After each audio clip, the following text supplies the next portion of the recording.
the trust are able to share content to many or all schools if they want to, but at a local level, the school can upload and manage their own content around that as well.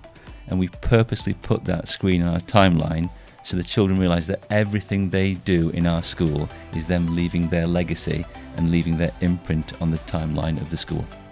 It could be a fundamental part, not only for a school, but it could be for a community and for a trust and much wider. It's building on a simple platform that can be used for anything.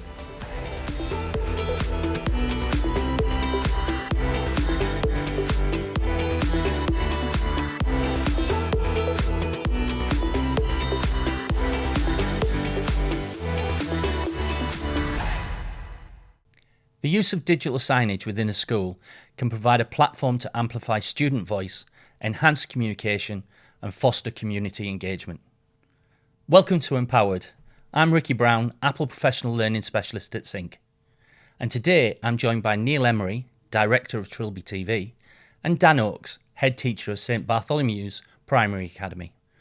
Welcome, Neil. Welcome, Dan. Thanks, Ricky. So, I'm going to start this with asking one question. And that is, what does empowering school communities with digital signage mean to you? And I'm going to ask you that first to you, Dan. Okay, thank you, Ricky. At St Bart's, I want everybody to feel part of the team. I want everybody to feel valued, and I want everyone to feel trusted, an environment that wants to develop and foster them to be the best versions of themselves that they can be. That's the pupils, that's the staff, that's the parent community. And digital signage gives us an opportunity to enable the children to celebrate their work, to be proud of themselves. It enables our staff to communicate with each other, to celebrate the successes that they're having in their classrooms. And more importantly, it enables us to showcase all the brilliant work that the children do and the staff do outside with the community. So the parents and the grandparents feel a sense of pride and are really happy to be part of St Bart's. So it's a bit like raising the awareness of what's actually happening in St Bart's and being proud of what's happening, isn't it? Oh yeah, big style. I mean, St Bart's is a primary school. We're two form-entry primary school. There are 4 other primary schools in the local area. When I first took over the school, we'd just been graded requires improvement by Ofsted. So at a time like that, parents lose trust in the school. You find that children are leaving. You find that parents are questioning whether it's the right place for them. So we needed something to create a real sense of pride and trust and belonging in our school. So the very first thing that we did was we put a screen in the entrance that was a way to broadcast all the amazing things that are happening behind these doors. So the children would walk past it in the morning and they would feel a sense of pride being part of St Bart's. The staff would also feel that same way, but equally parents visiting our school would get a sense of everything wonderful that's happening behind the doors. And it really enabled us to kickstart that journey of turning our school around and making it what it is today. That's so powerful, so powerful. And I'm sure we'll dig into that a little bit more in a moment. But I want to ask the same question to you, Neil. What does empowering school communities with digital signage mean to you? I think I'll go back to those early days when I was delivering iPad training. We were working at Blenheim High School at the time, and we were doing a session where we were getting the students to create like an advert based around their most favourite thing. And one of the students came in, he sat on his own. So you'd probably highlight that student as, maybe not having a good group of friends within the class, maybe struggling to make friends and connections. He focused on Subaru Impreza. That was his favourite thing, right? And we used a few apps, some of the ones you'll be well aware of, to make this 3-minute video. Once we made that video, we were able to share that content on the screen in reception. And he came back to us at break time and he said, this is the proudest moment I've had in this school. I've just seen that 3-minute video up on that screen. And it wasn't like he was highlighted in front of a whole assembly or anything like that, but just gently that work that he'd created was playing on that screen. And I think that was the biggest wake-up call from when we were doing those days of showing teachers, what was possible with this new bit of technology. Actually, it wasn't so much, of course, the creation process was very important, but actually the showcasing bit was very, very important to make sure that content was taken off the device, shown on the screens around the school. And I think iPad days as well, you know, you might show 2 or 3 at the end of a lesson, right? We're airplaying because that's all the time you had. Or it might get shown in assembly once if it was a really good thing. But actually, we saw signage as being a way that you could build that communication, drip feed it across the schools, change it instantly. And that's always been our focus as a company, making sure that communication, whole school communication is grown from any point within a school day. And you are completely right. I mean, these devices, the iPads are so creative, and students have their own passions and what they actually want to create and so on. And it is a shame that they spend all of this time creating all of those resources that maybe is only 1 or 2 get seen. And I think that's such a shame. And was that the reason why TrilbyTV was born in the first place? It was some of that. It was taking that digital work off and being able to share and showcase it. Because again, otherwise it's stuck on the device. It's like your phones. We all take lots of pictures, right? But we don't necessarily ever do anything with them. We just take pictures. So actually celebrating them, watching them, looking at them is a really important part of that process as well. So yeah, there was a big part of that, but also back in the day, you know, if we were doing vision and plan with a one-to-one school, you were often asked, how do we evidence all of the good stuff that's happening? When the governors come in and they want to know the money's being spent, how do we evidence to them everything that's happening? And we thought, you know, if we can provide a platform where you can share all that stuff you're making on the iPads, that goes a long way to showing, you know, all of the success that's happening. So yeah, sharing and showcasing, evidencing all the good stuff that was going on. And as Dan's already said, celebrating being a fantastic school. That's what it's about. Because there's so much that goes on in school every day, right? Oh yeah, big start. And just echoing your story, Neil, the church, the school I belong to is part of the Diocese of Salisbury Academy Trust, and the Church of England has produced an awful lot of documents about flourishing school systems. And in one of these documents, I read a quote that you are a flourishing school if there are children in your school that know that there is at least one adult that is 100% behind them, wanting to be the very best version of themselves they can be, and removing all barriers that prevent them from being that person. And that can be hard in a school because some children don't know their thing, the thing that they're good at. And the story that you just told there, Neil, reminded me of a young lad that we had at St Bart's a while ago who struggled with anxiety, he struggled with attendance, his home life was quite challenging, and he didn't know his place, he didn't know his thing. And we worked long and hard with him to try and work out what that could be. And one day I walked into a science lesson they were doing, and he was using clips on his iPad, and it created this wonderful little mini clip about reversible and irreversible changes. And you could see it meant the world to him. And I said, that's brilliant. Do you mind if I share that on the screens around school? And the first thing he said was, well, can you do that? I can do anything. I'm the head teacher. So we shared it on the screens, and I took him outside literally 2 minutes after I pressed the share button on Trilby, and he could see it on the screen, and he could just see his shoulders lifted, his chest puffed out. And then I said, well, would you like to do that with some of the other videos that are in the class? Would you like to go around and film the children? Because I can give you the power to put anything on that screen if you want. And he said, yeah, I'd love that. And he became one of our TrilbyTV ambassadors, and that just turned him around. It was amazing. And I think what you're saying there is schools are much more than just exam factories, aren't they? Oh, yeah. It's so much more about how do we develop the child, how do we bring them out themselves, and like you said, how do we nourish them to what it is. And some of this subliminal messaging that you can actually get out there, you didn't need to say this is by so-and-so, or this is by so-and-so. The pride that they feel when they're walking past there is massive, isn't it? So what else could it do for us?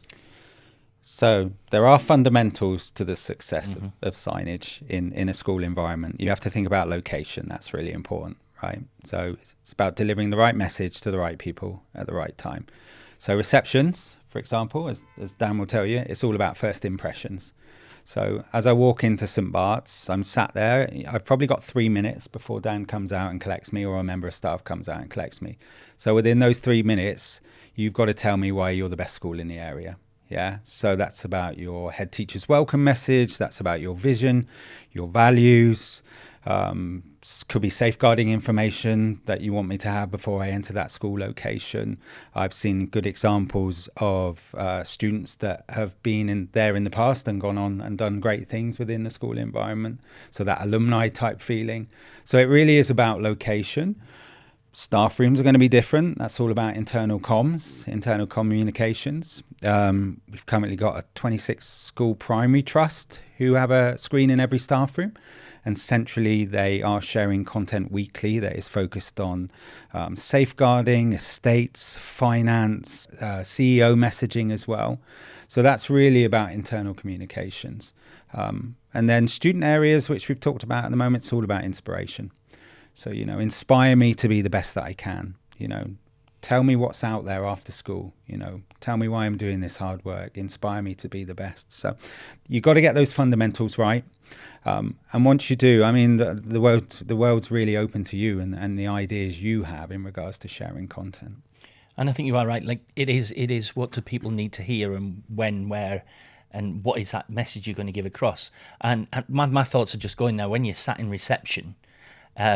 You're already seeing this, but you could actually put this out knowing that certain people are actually coming out to reception. So it might be parents, it might be Ofsted, it might be whoever. Is that something that you do, Dan? Yeah, the screen we have in the reception has all manner of things on there. It has some communication from the trust. It's got a picture of the CEO. We belonging to a trust is a funny thing because on a day-to-day basis, sometimes the parents don't always see what do we get out of being in a trust? And we had that through a survey that we did that some families didn't quite understand. What do we get out of being in a trust?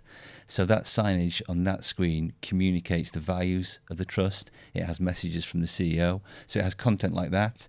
If we do any collective worship about our school values, then we can put that on the screen as well, so the families know our current value of the term is respect and what that looks like in school. It's got examples of children's great work, but there's also things that are built into the platform that really kind of streamline your workflow and reduce workload on staff. So we have an Instagram feed where we post things regularly, pictures of what the children are doing, and tagging information about it, and that can go straight away on the screen, so we don't have to duplicate work. The minute I've taken a photo and put it on Instagram, it will be on the screen in the reception as well for anyone to see. And I think that's important, isn't it? This doesn't want to be any more extra work. The easier we can make this, the simpler we can make this, then the better it's going to be, because that information is getting out there.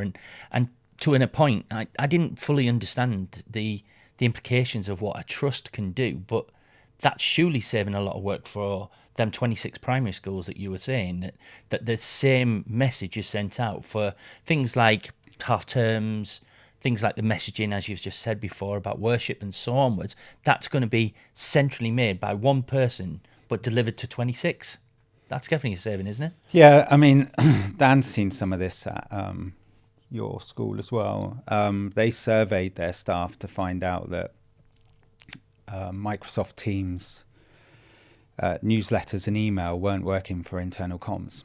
So that was the feedback they had from their staff. So that's why they've gone a screen in every staff room to then drip feed the information they need in to make sure the staff are picking it up, which we can all kind of agree with. We all get so much email, and the first thing we do is, if there's an email that we're really not dialed into, we'll delete it or archive it. That's what happens, Plus, if you're, a newsletter, if it's more than 5 or 6 pages for me, well, actually, if it's more than a page, I'll probably dial out of it. I've got to admit, I do, So if you look at their content, they will advertise the newsletter, but there's a QR code there which says when you've got time to read it, link to it. That's fine. You don't need to read it when I send it to you on an email. So, the fact that they've realized that to use signage to drip feed that information is, and there's lots of different content. So they've got upcoming events on there, they've got safeguarding information, they've got lots of important information on there, but it's one online presentation. That's what they use. They use a Google Slides. Mm-hmm. It's an online presentation, and it's the CEO's PA who is managing that, but all she needs to do is upload one presentation, change that live presentation, and it's changing automatically in 26 schools. that workload is significantly reduced now, right? She's just got one presentation that she's having to manage. It's a genius idea. Good. Yeah. So I take it if the trust are running some sort of presentation, can the school still run something alongside that at the same time? Because obviously that must be taking up the screens at that time, Dan. Yeah, so we can do both. I mean, Neil's probably the best person to answer that on a trust level. But yeah, if Mark wants something in our schools, he can put it in our schools. But that doesn't mean that suddenly it wipes all the good work that we're doing. The systems work side by side. Is that fair to say, Neil? Yeah, absolutely. Yeah. I mean, the trust are able to share content to many or all schools if they want to. But at a local level, the school can upload and manage their own content around that as well. But also kind of the CEO now has access to all the Trilby feeds in all the schools. So sometimes, particularly when I speak to Mark, the CEO, he started his role in education being a class teacher. He enjoys being with children. He enjoys seeing them learn and achieve. And as a CEO, the role has changed completely now. So he doesn't have the opportunities to get out into the schools as much as he might have been able to do early doors. But he now has a screen in his office that is fed by all the schools that have Trilby in the trust, and he can see all the incredible things that are happening within his schools. And I suppose I never thought of it's the other way around as well. As the CEO can see all of that information. I'm thinking about that little bit more when it comes to exam times, and you mentioned it before about a little bit of a drip feed, isn't it? That actually, do you know what? If you're walking around past Digital Signage and it's coming up to SATs week or something like that, that could actually just start to trigger these thought processes, couldn't it? But the art of forgetting, isn't it? Yeah. Oh, we talk an awful lot as a school about marginal gains, about those kind of drip feeding things, and the screens enable us to do that. So often we might have kind of a maths question of the day that's on the screens that when the children walk past, they will see and they can work out. And if they go and give it to a teacher and it's correct, they get a reward for that. It's vocabulary ninja, isn't it? There's word of the day. And again, there's an awful lot of a big push at the moment with oracy and children being able to articulate their thinking really clearly. So there's word of the day and anything that the teachers want to put on there as well to reinforce things. So the example I gave about the collective worship, the messages that we deliver on a morning when we're all together, I need to remind the children about that all the time. So that's on the screens as well as they walk past it, just reminding them of what we're all about as a school and the values. And that drip feeding can come to parents as well, because I know we send letters home and everything else about sports day, and then you say, I forgot that it's sports day and all of these sort of things. But that message can be out there at the front, can't it, Neil? Yeah, it can. There's a way you can publicly share content with TrilbyTV as well. You can create what we call a web player. That means you can set up a set of content that will play via a URL or an embed code. So some of our schools will embed content into a learning platform, Firefly, Teams, Google Classroom, for example. Others will send out content via a URL. So as a parent, I click on it and I get a window of content that will be updating me with various things. So you can absolutely share beyond your screens with TrilbyTV if you want to as well. Yeah. So you seem to have thought about a lot of the different ways that this can actually be shared out to people and what it is. But surely the other part of my head is going, this is still a lot of work for somebody to actually create. So somebody that's in a school, I didn't go in, I'm not a graphic designer, for instance. Surely if I'm just putting a message up, this is good enough. Is that the way you would work it, Dan? Or do you take pride in more about what you put up there? We take a huge amount of pride in what goes on there. And because the system's so easy to use, there's no barriers there. We in a school that I taught at before the school I'm at now, we had a signage solution. And you needed a PhD to use it, and it looked like teletext, where this is so simple to use, and the only limitation is the creativity of the end user. And when we're talking about children, they don't tend to have an awful lot of limits when it comes to their creativity. We were just talking about duplicating work and reducing work. When I first started at St Bart's, a survey was carried out, and 70% of the staff felt that communication was poor. And that's not uncommon. I've been in education nearly 30 years. The most gripes you get from staff are normally centred around communication. So we thought long and hard about how Trilby could support us with the communication. And one of the things that we do now is it's not uncommon for most schools to have a paper diary in the office where everyone puts in there what they're doing, the trips they're going on, if they've got a hospital appointment or whatever. and then normally somebody would type that onto an electronic calendar that gets filtered out, and then normally it's somebody's responsibility to go into the staff room with a whiteboard pen and write Monday, Tuesday, Wednesday and fill that in. So you think about all that work there. With Trilby, we have one digital diary, which we put all the information on, and then that syncs with all the screens in the staff room, so everyone knows exactly what is happening on a day-to-day basis. And the team at Trilby have worked really hard with that to make sure it doesn't look like basically a screen grab of a Microsoft 365 calendar. It's far more user-friendly than that, and the staff really enjoy going in the morning and seeing what's on there. And as you said, that's saving a lot of time, and I can see that there's a lot of pride coming from you about what it looks like. And would agree that really what it looks like is important when it's going up on those screens? Yeah, I would just say feedback from customers is really important as well, and that's why these things happen and get made. It was possible to put a calendar on a screen, but it looked like a calendar, so it looked horrible.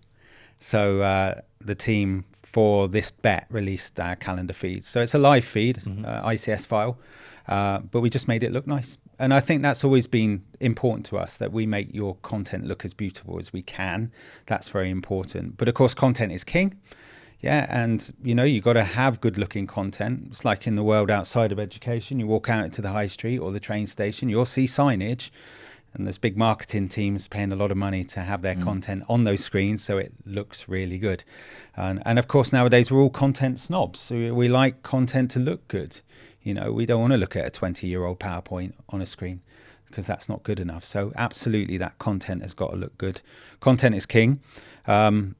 You're right, it takes work to make content, it does, but there are some great tools out there like Canva, Adobe Express, Keynote. There's templates there that will quickly make really nice content for you. TrilbyTV also has what we call our smart content, and we also have our content catalog, which is full of content that we make in partnership with others. So you mentioned exam times. For example, we have a partnership with the Safeguarding Company, now owned by TES, and there's an A to Z stress resource, which is web content, so it keeps itself up to date. So each time it comes around, you'll get a different letter and a different focus on how to relax during your exam periods. So kind of bit of both in there. I would say we're experts on working with our schools to make sure they're thinking about content looking good, and our relationships team work really hard to deliver training to make sure they have the skills needed or the fundamentals needed. But then there's lots of content within TrilbyTV that will help keep your screens looking up to date as well, but very educational focused. And I think we mentioned it. We're talking about a very creative industry, and some of the children are the best creatives. And I'm sure that you mentioned about Trilby ambassadors. I'm quite interested in that one. Yeah, a little bit more about what do the Trilby ambassadors do, and is this something that they're trained in? Yeah, so essentially we just show them how to use the platform, and just from a safety element, we curate whatever they put on Trilby. So it's not like a child can take a picture of anything and suddenly it's all over the school. It can come to me first of all.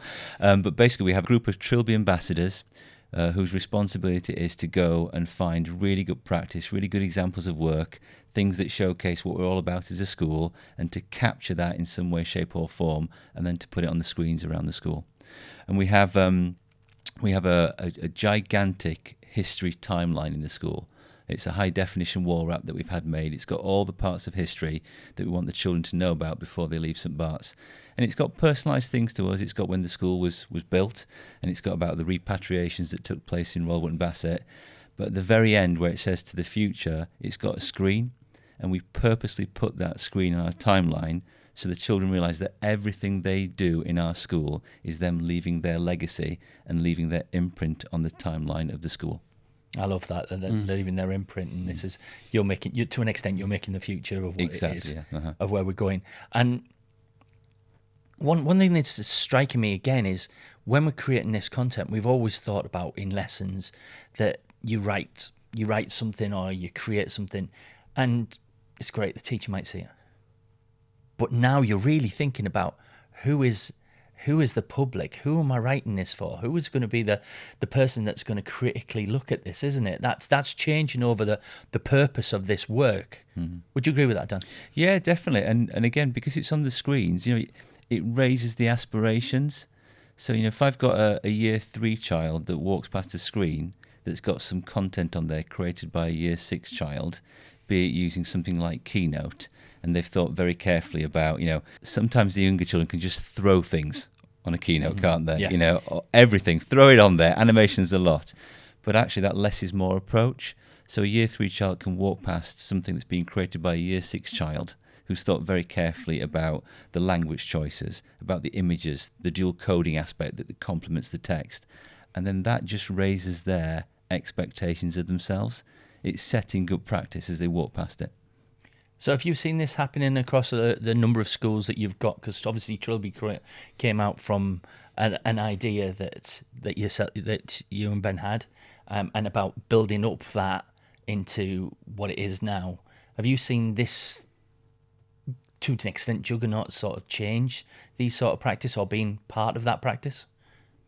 Digital signage is very historical in schools. It's always been there. It's always been typically managed by IT, interestingly, because it's got a plug on the end of it. So Yeah, IT to get to manage it. But of course, they're not the best people when it comes to marketing and content. So we've had to educate our schools again on those fundamentals and make sure they are thinking about the content and who's creating that content. For us, the students are the best people to do that, but I think giving ownership over to the students is quite an interesting one for schools sometimes. We'll say, get the students involved. You must have art and design, they're the best creators, and there's almost a bit of a, whoa, give ownership to the students. Yes, give ownership to the students, because for us, to think about that content creation or being on the CV of a year 3 child, how awesome is that? Gain that appetite early on for students who might want to become marketeers, who might become designers. You're feeding that appetite early. But schools, I think they're slowly turning to it. But again, I think because it's been so historically led by IT in the past, it is a slow burner. So there's a couple of examples I can think about. George Heriot's independent school, they have a student group who create the content. So they have a SharePoint form. The staff teachers fill that out when they need content. That goes directly to that group. And then they use Canva to create that content. And that goes directly to the screens. That's quite a good example. St. John's Cardiff, they also have 2 sets of young people who are creating content for their signage screens. I wish we'd see more, but it's going to take time. It's like using tech effectively, isn't it? We've been doing it a long time, and it does take a long time. So I think to kind of affect that change will take time. And there's always leaders like Dan. Again, Dan, you get tech. You've always got tech. You have. So you're open to the ideas of the use of tech. And that's why for you, again, looking at your students and getting them involved is a no-brainer for you. Yeah. And whether you like it or not, it's part of the future, isn't it? It's as simple as that. When people look round St. Bart's and they see the fact that a lot of children have got their own device, I'm very clear to say to them, sometimes the teacher will say, I would like you to use your iPad to create this using this app. Sometimes the teacher will say, okay, now we're going to open our textbooks and we're going to use our pencils. And then at times it's free choice. And we do that specifically so the children know which is the right tool for the right job. Because we as adults know that, don't we? If it's not done properly, the child will pick up the device and use it because it's a gimmick, rather than that is the best tool to create the content that I want to create. But I suppose thinking about it like that with one-to-one devices and so onwards, that if a child is doing a piece of writing, but yet they're really happy with that piece of writing, my mind went to art when you were talking before, Neil, that you could have an art hour at lunchtime where the children are walking around and there's the screens around, that they can see all of this artwork that's been on there. That's something that literally we're just using a digital signage. We've taken a picture of work that we've been doing. It's no extra work, is it really? Not at all, no. And we've got examples of doing that at St. Bart's. So the Year 6 teachers did a wonderful project where the children all had a huge piece of artwork. They used all the paint and all that kind of stuff. And then they took a picture of it and superimposed some digital images over the top. And then all those 60 pieces of artwork were put straight on Trilby. So as you say, you've got your gallery straight away. And every single child's piece of work has equal value. It's not like a display board where you might only be able to fit 12 on there or 15 or whatever. Every single piece of artwork is celebrated, so every child feels special and rewarded. I'm thinking now about your journey that you've actually had, and you told me that when you first started this off, you were talking about your school requires improvement. Am I right there? Yeah, that's right. Yeah. And then you said that it was about the pupils and the parents didn't fully feel pride in the school. Do you think that the digital signage that you've actually done has helped bring that community together? Oh, undoubtedly. The school now is a very different school to the one that I took up the headship of 7 years ago. And as I walk around the school, and as parents walk around the school, and as children walk around the school, you feel a huge sense of pride in the journey that we've been on. And if I think about the signage, it's hard because I can't show you it. Mm-hmm. But we had a very, very dingy entrance. It was blue, very static communication there, not very inviting. Don't really know why I took the job, actually, in all fairness. But now it's completely transformed. You know, we've had a 1.4 million renovation of the building. We've got a brand new entrance. The signage celebrates all the things that happen. But as you walk around the school now, we've slowly grown the screens that we have. So we have screens in the library that celebrate the children's reading. They can put book reviews on there. There are some staff members that have shared their favourite children's books. So when you go into the library, you can see all that. I mentioned the timeline that we have on the HD wall wrap, the history timeline, but we have screens for the younger children, so the younger content is on there, and the older children. We have screens in the staff room. And everything just celebrates and tells a story about the school and what a wonderful place it is to be part of. So is there any things that you actually did where you actually brought maybe the parents are at home, but you actually brought them into the school and made them feel more part of that school to share that practice of what children were doing within the school? Yeah, that's a really good question. I think whenever you talk about bringing parents into school, your mind goes back to COVID when things were really, really very, very challenging. And we tried to keep the parents as involved as possible in their child's education at a time when new parents and existing parents were missing an awful lot of really important things about being a parent of a child in a primary school.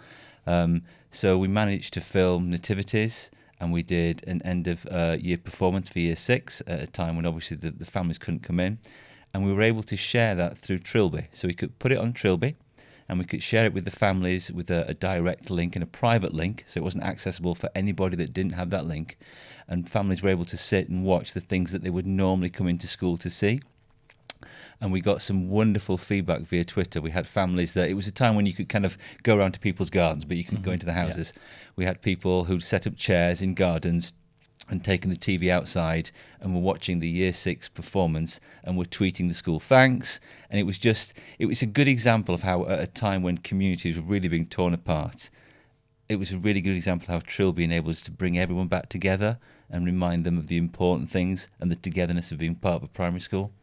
And I think from my point there, you mentioned two things. There's a bit on safeguarding there, and obviously this was quite easy to do.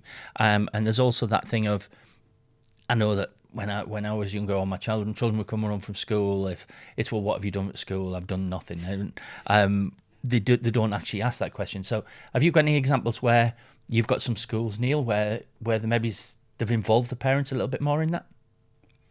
I think first to say, we always wanted TrilbyTV to share beyond the screens in the school. Mm-hmm. That was always a big focus for us, and again, we've seen that in various different ways with our schools. I'm thinking of Clevedon School.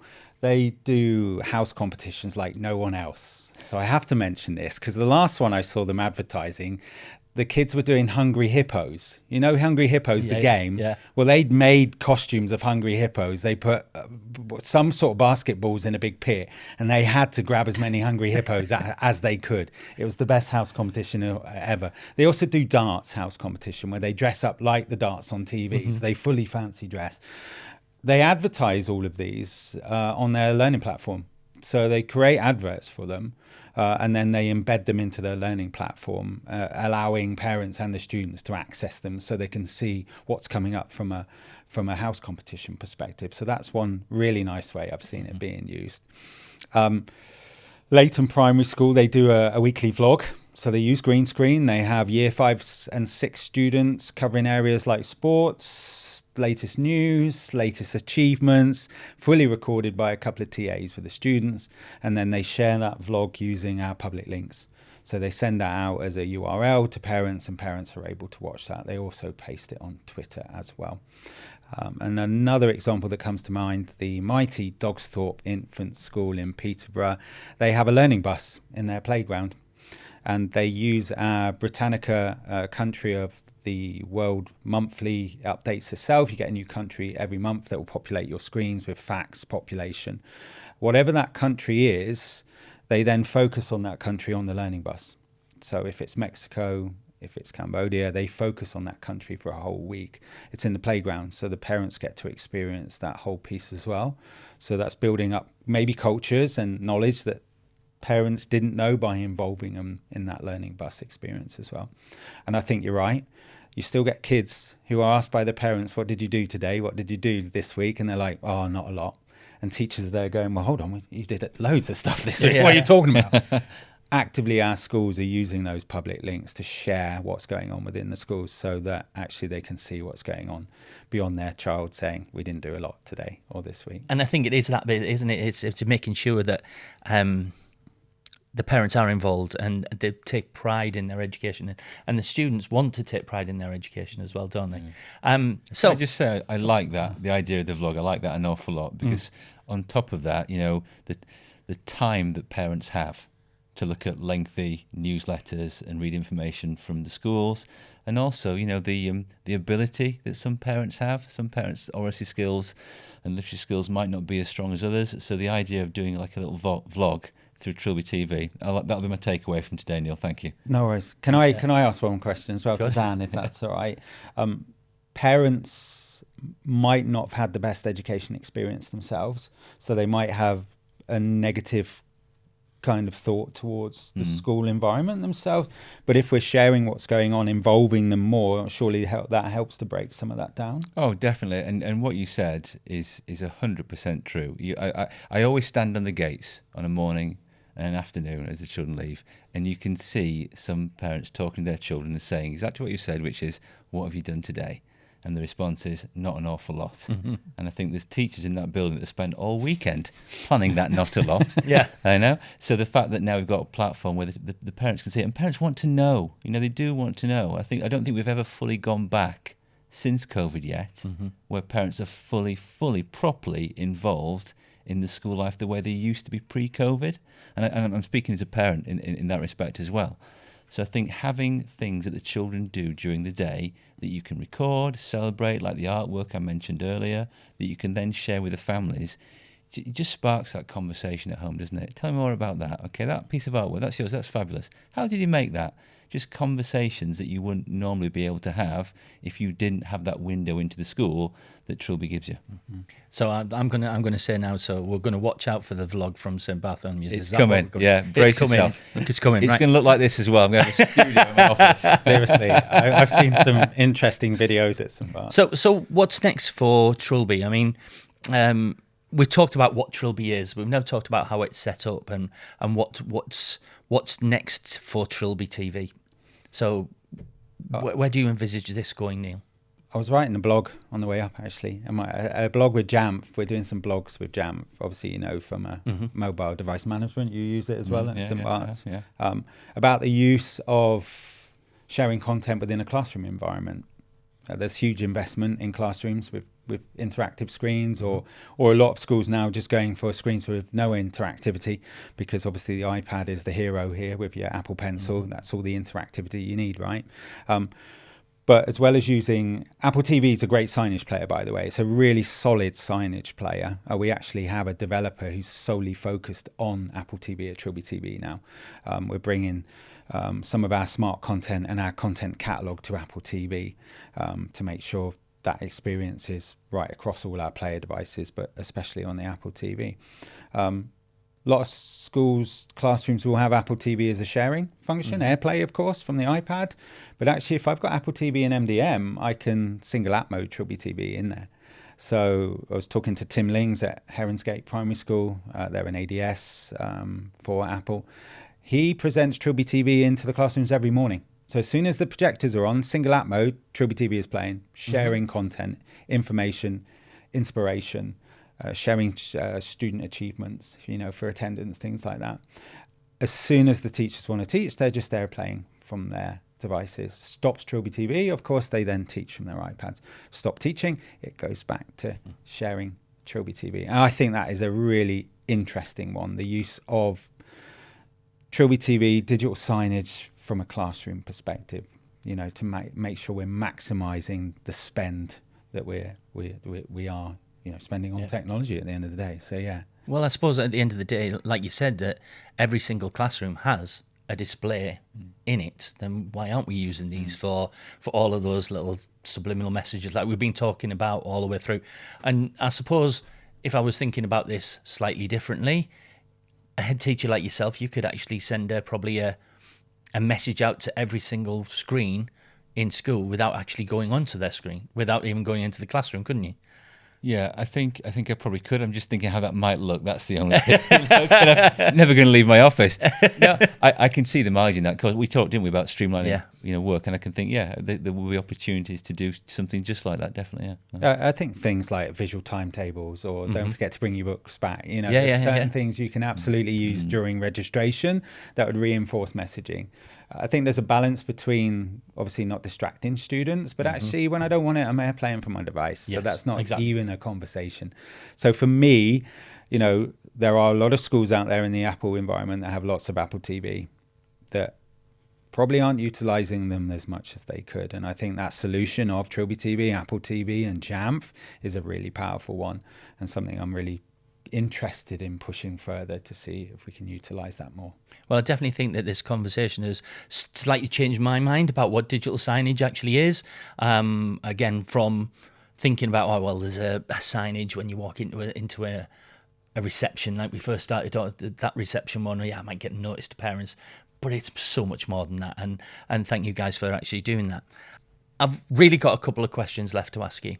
The first one of those is, what is one success and maybe it's one challenge that you've faced with the idea of putting digital signage within schools? And I'll ask you first, Neil.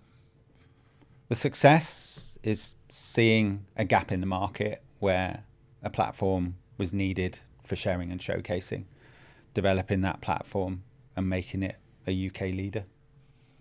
A challenge is finding out that you're in this market called digital signage, and it's all about sharing the right content to the right people at the right time. Educating our customers is hard work, but it's a challenge that we're very much up for. And I can see that. And even like I said, I've just learned new things today that digital signage has a new meaning to me. And same question to you, Dan. Yeah, of course. The success for me would be, I've got many screens around my school now that are always on, that are always showcasing the amazing things that happen in the school and that really embody our school vision of hand in hand we learn, we grow, we soar. So I'm really proud of that, The challenge with things like this will always be the training, with staff turnover, new members of staff coming on board, just making sure we have that regular cycle of training to make sure they're confident using TrilbyTV. And that's completely right, isn't it? It's about, like we talked about awareness and the pride of what they're doing, so that training is going to help them get that across, isn't it? Because you see it as a fundamental in your school. Definitely, undoubtedly. So, last question from me. What is that one top tip? So what is that one top tip that you really would say to any school who is looking at enhancing digital signage within their environments or within their trust? What is that one top tip that you'd give them? And I'm going to come to you first, Dan. Okay, my top tip. If you're wanting to get digital signage off the ground in your setting, then you need a platform that's easy to use, and you need a company that care about you as a school and share your values and share your ethos. So my top tip would be to choose the right platform for your school, which in my humble opinion would be this gentleman's platform here. It would be TrilbyTV. So my top tip, use TrilbyTV. And you, Neil. Not a bad endorsement, by the way. Yeah, thank you very much. It's okay, Neil. Think about where your screens are, who your viewers are, and what content will impact those viewers. That's the whole fundamentals of digital signage.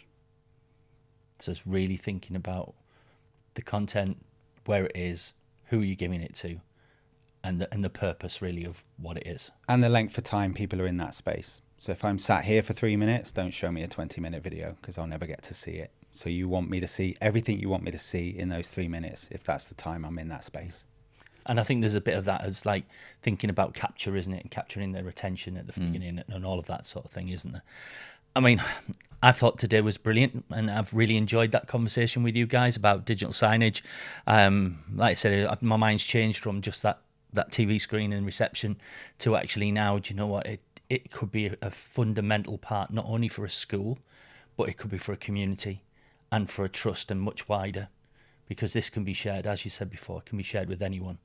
And really and truthfully, it's building on a simple platform that can be used for anything. Thank you very much, Neil. Thank you very much, Dan, for joining us. And thank you very much for actually joining us for this episode of Empowered.